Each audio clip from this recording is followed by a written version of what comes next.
The way medical marijuana is regulated is changing. In an order signed by President Trump's acting Attorney General Todd Branch, it reclassifies state-licensed medical marijuana as a less dangerous drug. Now, it's a major policy shift long sought by advocates who say cannabis should never have been treated like heroin by the federal government.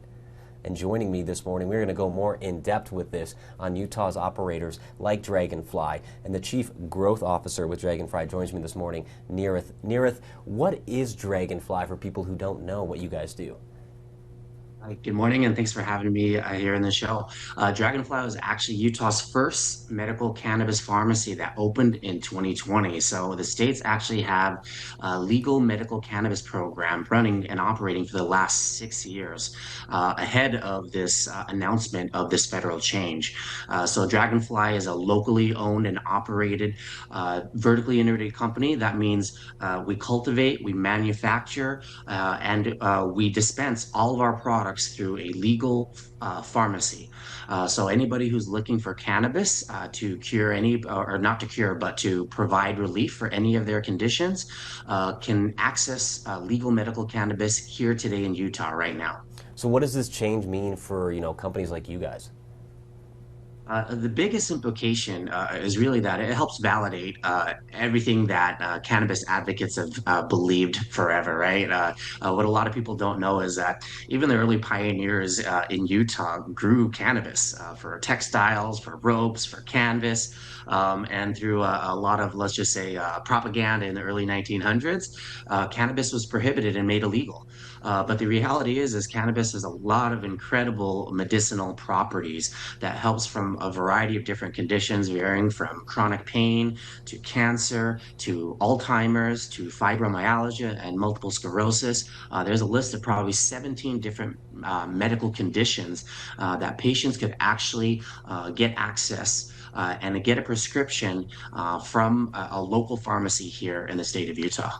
Now, why does local ownership matter in Utah's, medical cannabis market?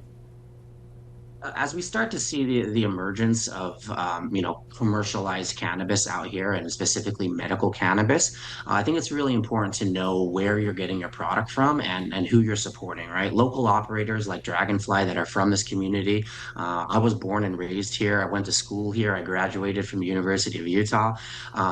We understand the unique requirements of the patients in our community. We understand the culture here. We understand that there is a stigma that surrounds around cannabis. And for us to be able to understand those unique patient needs, it allows us to deliver a patient experience that is just uncompromised. And that's a very stark difference from maybe national companies, what we call multi-state operators, who have operations in multiple states, have headquarters in multiple states.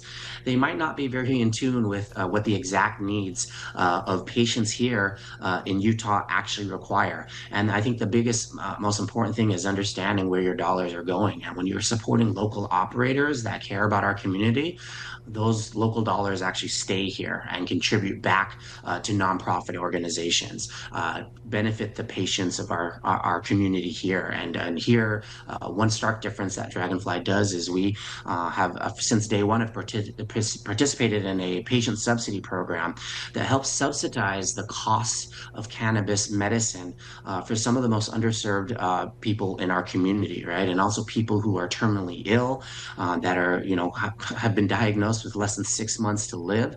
So there's so many different reasons why you support a local operator over a national operator. Let's dig into that patient element there. How does your company, how do you guys help new and hesitant patients navigate this system, from education on the products, specifically with what they can use? Just how do you guys help patients? You hit the nail on the head right there. I mean, I think education is key because I think all of us grew up in the, no to drugs era, and the reefer madness. And we all know, quite frankly, the lies and the myths that we've been told our entire lives. I'm no different, right? I was deathly afraid to try any of these things until an adult. And really, I learned the truth around cannabis. And where that actually started was, with my own brother that was a victim of auto pedestrian hit and run accident.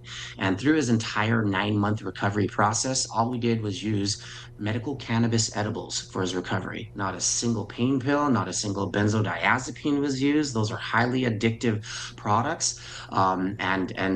Anybody who's lived in Utah long enough knows the challenges of what we've had to deal with through the opiate epidemic. I think everybody has met somebody who's suffered from addiction, suffered from overdose, and to be able to have access to medical cannabis, something that is undeniably safer than a Schedule 1 and Schedule 2 drug, has lower rates of addiction, lower rates of toxicity.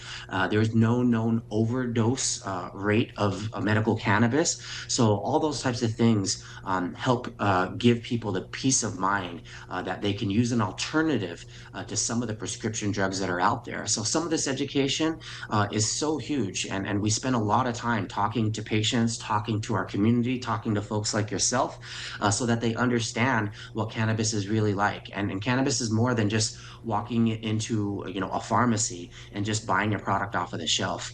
We have licensed pharmacists that work inside of our pharmacy that are there to consult, to advise, to also educate people on what potential contraindications they might have with other prescription drugs. That's not the type of experience that you might get if you walk into another state that might have what we call adult use, where as long as you're 21 and over, you can walk in and purchase a product. And oftentimes those types of what they are called dispensaries don't give you the type of education and guidance that you need to know what type of product you have. I think most people think, oh, cannabis, you put it into a joint and you smoke it. Cannabis has evolved. It is not just about that. It's not just about the flower form. We offer so many different types of products that range from edibles to topical preparations, to oral mucosal sprays that offer fast-acting relief. So there's the innovation that's happened in medical cannabis in just the last 10 years is incredible. You could walk into a traditional medical cannabis pharmacy like Dragonfly Wellness, and it gives you a feel like you're just walking into a modern day healthcare clinic. Narith, So it we really got time takes for the about stigma away. one more question, and I want to pick your brain Absolutely. on this one. So, what does Utah medical cannabis model get right, and what does it need to work on, or some of the challenges?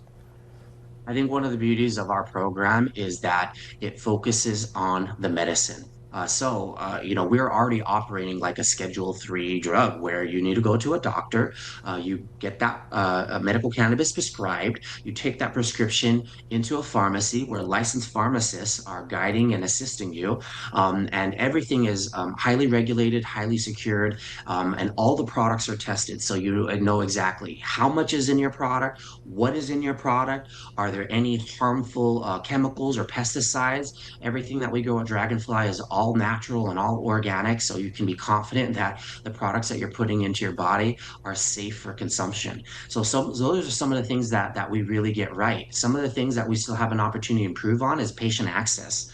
As I mentioned, there's about 17 qualifying conditions, but there are so many other conditions that could benefit, right? There are people that are using our products for insomnia, that are using it for anxiety, that are using it for depression, and those are currently not qualifying conditions that would allow you to go get a prescription.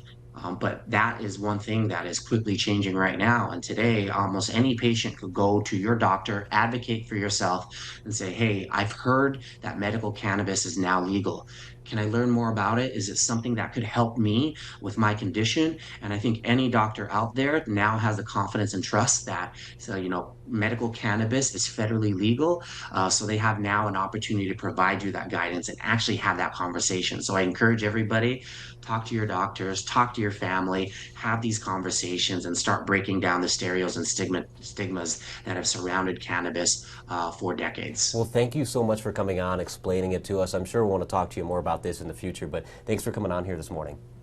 Thank you so much, and look forward to having a lot more conversations. Thank you. Well,